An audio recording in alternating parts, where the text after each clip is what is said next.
2 grenades, 1 foxhole, 4 Marines, 1 second to decide. The first grenade hit the volcanic ash with a soft thud. The second followed an instant later 2 steel spheres, each packed with high explosive and murderous fragmentation, their fuses burning down to 0. The 4 men froze. There was no time to throw them back, no time to run, no time to do anything except die. Then one of them moved. He was 17 years old. He had forged his mother's signature to join the Marine Corps at 14. He had stowed away on a troopship to reach this island, and in the next fraction of a second, he would make a choice that would define the rest of his life.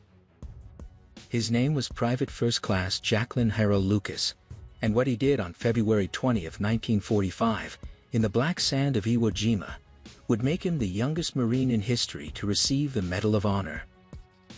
The date was February 20, 1945 D-Day, +1 on Iwo Jima. The 5th Marine Division had landed on the southeastern beaches the previous morning, expecting a difficult fight. What they found was worse than anyone had imagined. Mount Suribachi loomed at the island's southern tip, a dormant volcano honeycombed with tunnels and firing positions. The Japanese commander, Lieutenant General Tadamichi Kuribayashi, had abandoned the old doctrine of resisting at the water's edge. Instead, he had turned the entire island into a fortress, 11 miles of tunnel, 1,500 rooms, and 21,000 men hidden underground, waiting to emerge and kill. The 26th Marines had pushed inland on D-Day, crossing the narrow neck of the island and sealing off Suribachi from the rest of the Japanese forces. Now, on the second day, they were advancing toward Airfield No. 1, the first of 3 airstrips the Americans needed to secure. In Company C, 1st Battalion, a 4-man fire team moved through a treacherous ravine near the front lines. Their youngest member had celebrated his 17th birthday just 6 days earlier, while still at sea. He had no business being there, but he had insisted. Jack Lucas was born on February 14, 1928, in Plymouth, North Carolina, a small tobacco town on the banks of the Roanoke River. His father was a tobacco farmer who died when Jack was 11, leaving his mother to raise the family alone. Young Jack was small but muscular, 5 feet 5.5 inches, 158 pounds, and fiercely independent. His mother, desperate to provide structure, sent him to Edwards Military Institute in Salemburg, North Carolina. There, he thrived cadet captain of the football team, and an all-around athlete who excelled at baseball, basketball, boxing, wrestling, and shooting. On December 7, 1941, Jack Lucas was in the barracks at Edwards Military Institute when word came over the radio the Japanese had attacked Pearl Harbor. He later recalled, "That very day, a cold chill ran down my spine. I just became obsessed that I had to do something." He was 13 years old. Over the following months, the obsession grew. He watched older boys leave for war. He read news reports of Marine Corps battles in the Pacific Guadalcanal, Tulagi, the Solomons. He made up his mind he would become a Marine. On August 6, 1942, Jack Lucas walked into a Marine Corps recruiting station in Norfolk, Virginia. He told the recruiter he was 17. He forged his mother's signature on the parental consent form. He bribed a notary to witness the forgery. The recruiter looked at the muscular 14-year-old and believed him. Lucas was sent directly to Marine Corps Recruit Depot Paris Island, South Carolina for boot camp. He qualified as a sharpshooter with the M1 Garand rifle. He completed heavy machine gun training at Camp Lejeune. By December 1943, he was in Hawaii, assigned to the V Amphibious Corps at Pearl Harbor. He was promoted to Private First Class in January 1944. Then the Marines discovered the truth. Someone probably during a routine records check noticed that Jack Lucas was not 17. He was 15. He had been in the Corps for nearly 2 years, and he was still too young to shave. The Marine Corps had a problem. They could not send the 15-year-old into combat, but they also could not simply discharge him. He had served honorably, and the Corps needed every trained man. Their solution: keep him in Hawaii, assigned to rear echelon duties far from the fighting. For a year, Lucas served as a clerk and a supply man. He typed reports. He inventoried equipment. He watched ship after ship sail west toward the islands, whose names he knew by heart: Saipan, Tinian, Guam, Peleliu. He later wrote, "I was going crazy. I had joined the Marines to fight, and here I was pushing papers while other men were dying," paraphrased from Citation 2. In January 1945, Lucas learned that the 5th Marine Division was preparing for the next big operation. He didn't know where the destination was classified, but he knew it would be big. He made a decision. On January 10th, he walked out of his camp wearing a khaki uniform, carrying his dungarees and field shoes rolled under his arm. He made his way to the docks at Pearl Harbor, where the attack transport's Jewel was loading troops and equipment. He slipped aboard and found a hiding place in a cargo hold. He had no idea the ship was headed to Iwo Jima. The USS Jewel sailed from Pearl Harbor in mid-January 1945, carrying elements of the 1st Battalion, 26th Marines, 5th Marine Division.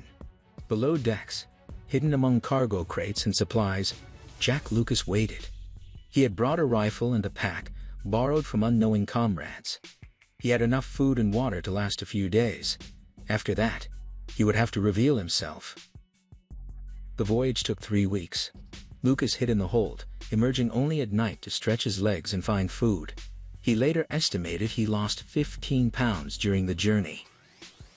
On February 8th, with the ship just days from its objective, Lucas made his choice. He cleaned his uniform, shouldered his rifle, and walked up to the first officer he could find. "Sir," he said, "I'm Private Jack Lucas, and I'm supposed to be with this division." The officer stared at him. "Where the hell did you come from?" Lucas told him the truth.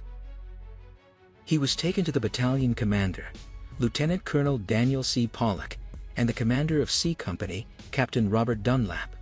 They listened to his story. The forged enlistment at 14, the year in Hawaii, the desperate need to fight. Dunlap later said, "He was just a kid, but he had more guts than any man I ever met," paraphrased from Citation 5. Their decision Lucas would stay.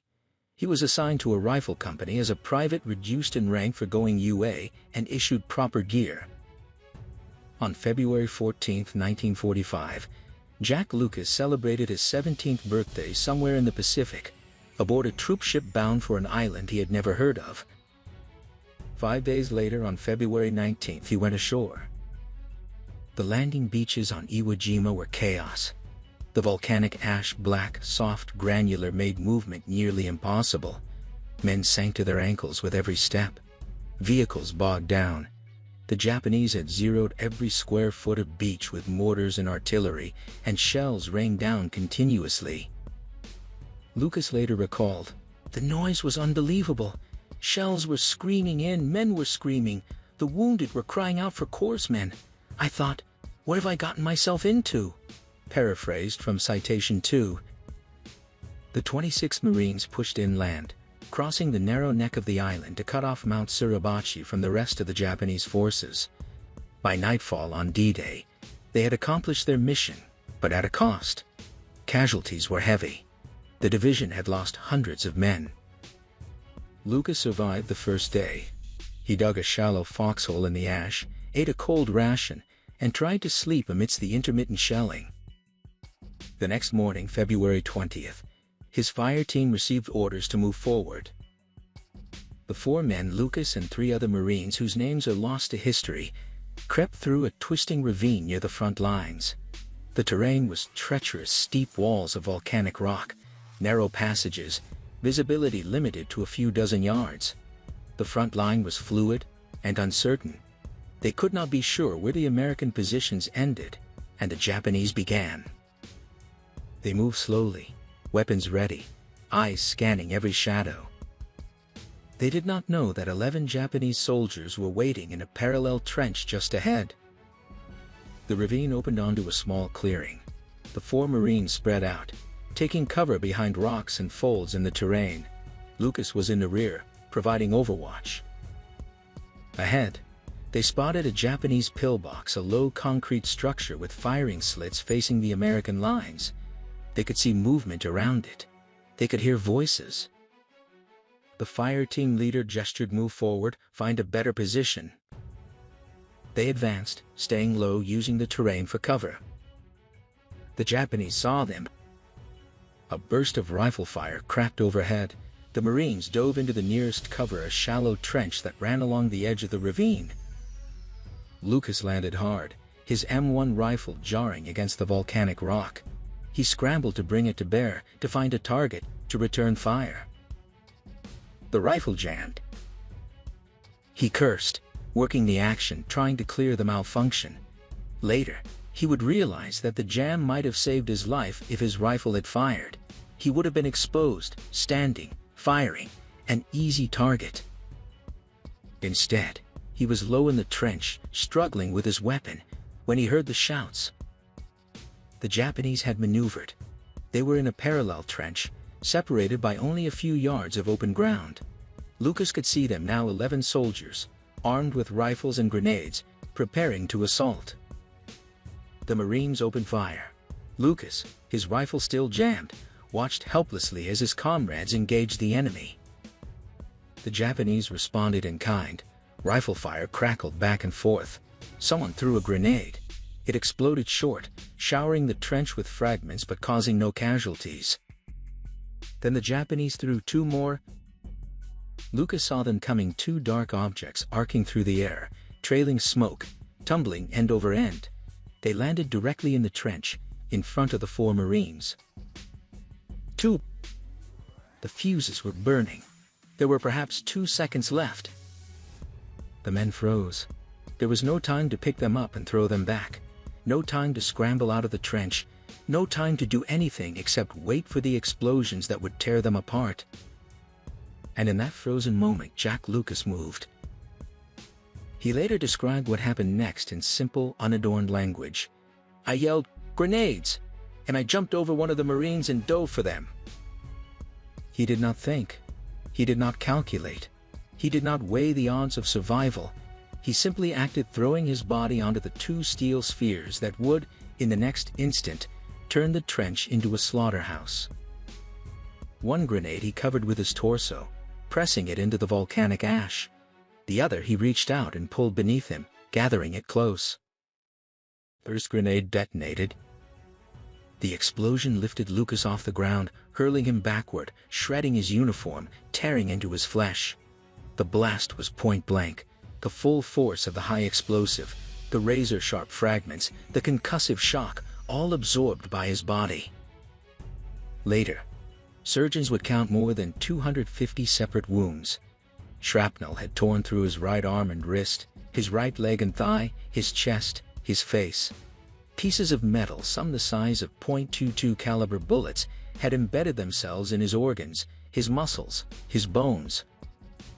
He should have died. But he did not. The second grenade, the one he had pulled beneath him, did not explode.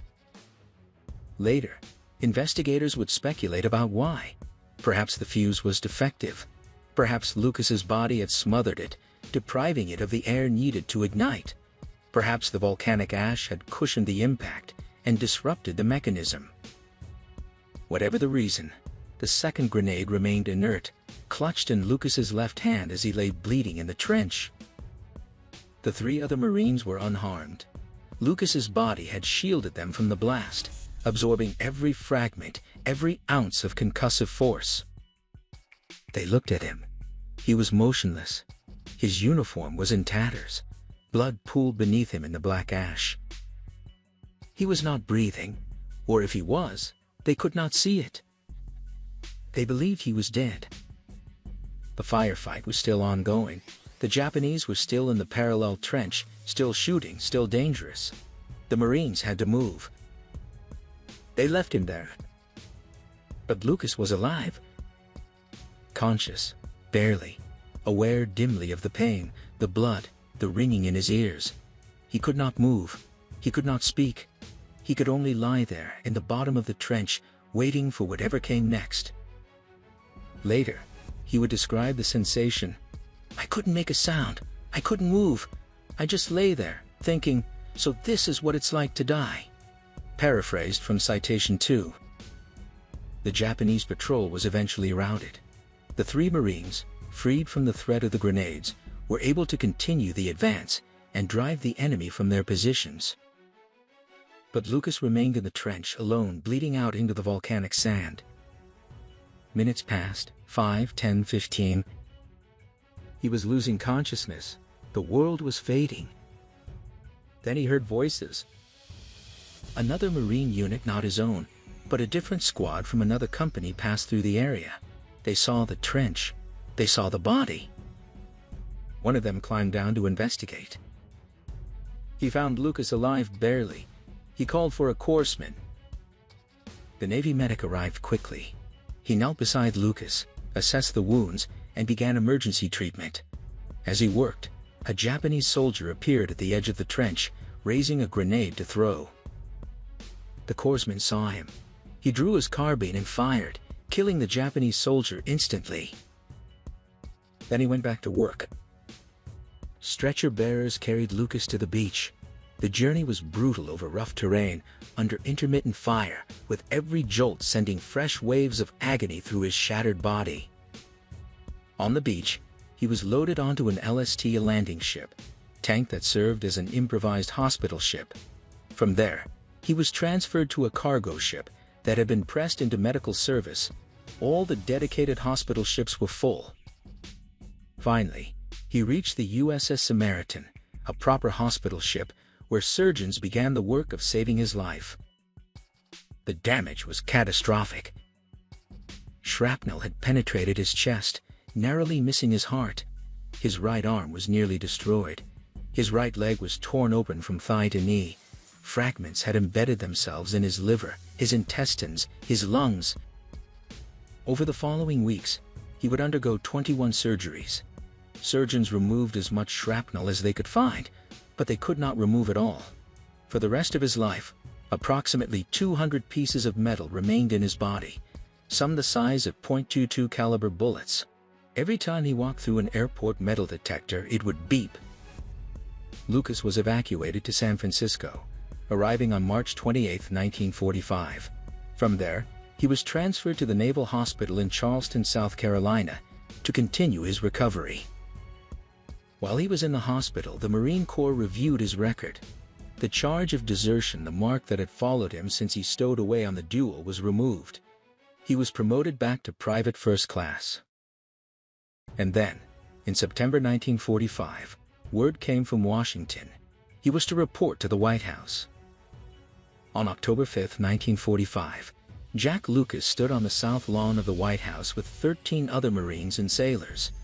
President Harry S. Truman, wearing a dark suit and his famous bow tie, moved down the line, reading citations and pinning medals. When he reached Lucas, he read the words that would define the young man's life forever: for conspicuous gallantry and intrepidity at the risk of his life above and beyond the call of duty. Truman placed the Medal of Honor around Lucas's neck. Then he said, "I'd rather have this medal than be President of the United States." Lucas, 17 years old and still recovering from wounds that should have killed him, looked at the most powerful man in the world and replied, "Sir, I'll swap you." At 17 years and 7 months, Jack Lucas was the youngest Marine in history to receive the Medal of Honor. He was also one of the youngest recipients in all of American military history, the youngest since the Civil War. His citation concluded, "His exceptionally courageous initiative and loyalty reflect the highest credit upon Private First Class Lucas and the United States Naval Service." But the story did not end there. Lucas was discharged from the Marine Corps in September 1945 due to his wounds. He went home to North Carolina, enrolled in college, and tried to build a civilian life. He could have lived quietly, honored and respected, for the rest of his days.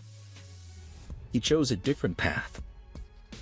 In 1961, at the age of 33, Jack Lucas joined the United States Army. He had developed a fear of heights after the war, a strange phobia for a man who had survived Iwo Jima. his solution became a paratrooper. He completed airborne training and was assigned to the 82nd Airborne Division. During one training jump, both of his parachutes malfunctioned. Neither opened. He survived. He later credited his stocky build and a last-second roll for saving his life. The man who had survived 2 grenades now survived a 1,000-foot free fall. Lucas served in the Army until 1965, reaching the rank of captain. He volunteered for Vietnam, but was turned down. The Army decided he had already given enough. After his military service, he became a businessman in the Washington, D.C. suburbs. He married, raised children, and wrote his memoir, Indestructible. His life was not without struggle. He faced financial difficulties, health problems from his wounds, and a 1977 murder plot by his second wife and stepson, a conspiracy that was discovered before it could be carried out. Through it all, he remained what he had always been: stubborn, fearless, and utterly indestructible. In 2000, when the keel was laid for the amphibious assault ship USS Iwo Jima LHD-7, Jack Lucas placed his Medal of Honor citation in the ship's hull, where it remains sealed to this day.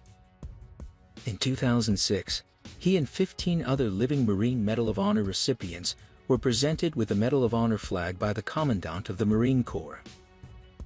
He said of the ceremony, "To have these young men here in our presence, it just rejuvenates this old heart of mine. I love the Corps even more knowing that my country is defended by such fine young people." Jack Lucas died on June 5, 2008, in Hattiesburg, Mississippi, at the age of 80. The cause was leukemia. He was buried at Highland Cemetery in Hattiesburg with full military honors. In 2023, the United States Navy commissioned the USS Jack H. Lucas DDG-125, an Arleigh Burke-class destroyer named in his honor. The ship carries his legacy into a new century, a reminder of what one young man did on a volcanic island, in a shallow trench, when 2 grenades landed at his feet. On February 20, 1945, a 17-year-old boy from North Carolina dove onto 2 live grenades to save his comrades. He was wounded 250 times. He was left for dead. He survived. He went on to live a life as extraordinary as the moment that defined it: paratrooper, businessman, survivor, symbol. His name was Jack Lucas. He was the youngest Marine ever to receive the Medal of Honor, and his story reminds us that heroism has no age.